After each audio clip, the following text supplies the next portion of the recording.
To ஸ்டெஃபானா happy trials. இன்றைக்கி நாங்கள் என்ன பார்க்க போகிறோம்னா, ஒரு ஈஸியாக ஜம்மியாக செஞ்சு சாப்பிடக்கூடிய பானிபூரி ரெசிபி தான் நாங்கள் இன்றைக்கி பார்க்க போகிறோம். அதுவும் சாக்லேட் பானிபூரி. அதுக்கு என்னென்ன திங்ஸ் எல்லாம் தேவைன்னு நார்மலாக நீங்கள் இதில் பார்க்கக்கூடிய மாதிரி இருக்குது.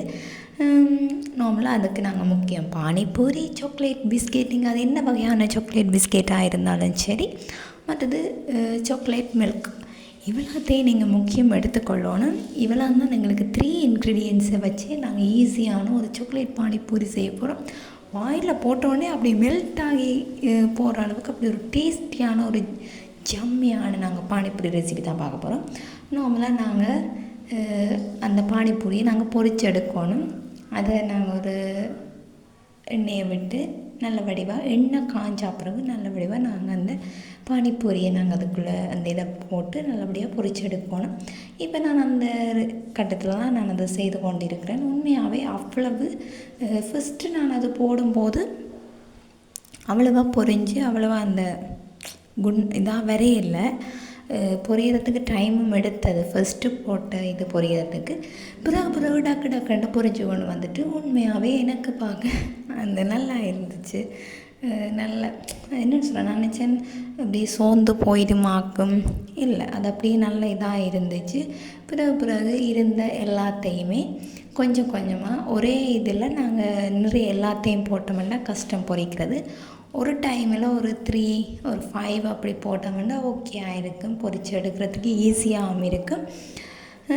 முதல்ல அந்த வேலை தான் பார்த்து கொண்டிருந்தேன். இடையிடைக்க நிறைய வேலையும் வந்து கொண்டிருந்தது.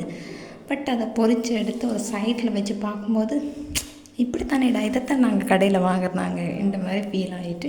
ஸோ நாங்கள் அது அப்போ எனக்கு யோசனை ஒன்று, ஒரு வேளை பேசாமல் பானிபூரி கடை போட்டுருவோமா இந்த மாதிரியெல்லாம் யோசனை வந்தது.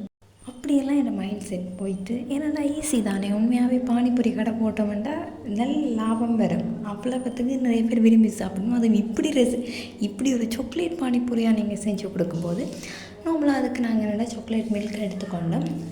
நான் அதுக்கப்புறம் அந்த சாக்லேட் பிஸ்கெட்டுக்கு தானே அதை நல்லா மிக்ஸி கிரைண்டரில் போட்டு நல்லா ட்ரைன் பண்ணி எடுத்து நல்லா பவுடராக எடுத்துகிட்டு கொஞ்சம் பிஸ்கெட் என்ன செய்தேன், லைட்டாக இடித்து எடுத்துக்கொண்டேன். நல்லா அந்த கரகர தன்மை இருக்கிற மாதிரி இடித்து எடுத்து அப்புறம் என்ன செய்து கொண்டேன்டா, உண்மையாகவே அந்த பவுடராக வந்த இதை அந்த பானிபூரியை உடைச்சிட்டு அதுக்குள்ளே கொஞ்சம் பவுடராக வந்த இதையும் போட்டு நல்லா அந்த அந்த பிஸ்கெட் அந்த உடைச்சி எடுத்தேன் அதையும் நல்லா அதுக்குள்ளே போட்டு கொஞ்சம் கொஞ்சமாக மில்கனை ஆட் பண்ணவே உடனே அந்த பானிபூரி மெல்ட்டாக வலிக்கிட்டு அந்த உருவுற அந்த தன்மை அந்த டக்கண்டு என்னட்ட நாங்கள் ஐஸ் தானே எல்லாம் இந்த கூலாக தானே இருந்துச்சு, அதுகளை போட்டு அதை வச்சோன்னே உடனே சாப்பிட்ருவோம். நம்ம அதான் பானிபூரி இதே இருக்கிற இதே நாங்கள் அதுக்குள்ளே நாங்கள் இந்த மில்க் அதில் ஆட் பண்ணினோன்னு என்ன செய்யும், டக்குன்னு மெல்ட் ஆக்கப்பா அப்போ டக்குன்னு அதை சாப்பிட்டுட்டோன்னு நல்ல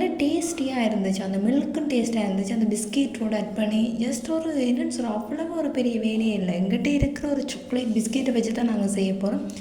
உண்மையாகவே அவ்வளோ ஒரு ஈஸியாக நான் செஞ்சு உண்மையாக பிளேட்டில் நான் இதில் பார்க்க உங்களுக்கு தெரியும், பிளேட் ஃபுல்லாக நான் வச்சு கொடுத்தேன்னா திரும்ப பிளேட் வரும்போது அந்த பிளேட்டில் எந்த ஒரு பானிபூரியுமே இல்லை. ஏன்னா எல்லோரும் சாப்பிட்டுட்டீங்க. அவ்வளோ டேஸ்ட்டாக இருந்துச்சுன்னு எல்லாத்த கமெண்ட்டு எனக்கு வேறு பிடிச்சிருந்தது. ரொம்பவே என்னென்னு சொல்கிறது, அவ்வளோ ஒரு டேஸ்டியண்டா அப்படி இருந்துச்சு. உண்மையாகவே நீங்கள் ஒரு தடவையாவது வீட்டில் ட்ரை பண்ணி பாருங்க, இப்படி மிஸ் பண்ணாதீங்க. ட்ரை பண்ணி பார்த்துட்டு நீங்களே எனக்கு கமெண்ட் பண்ணுவீங்க. இந்த வீடியோஸ் பிடிச்சிருந்தா மறக்காமங்க சேனலையும் சப்ஸ்கிரைப் பண்ணுங்க. தேங்க்யூ, பாய்.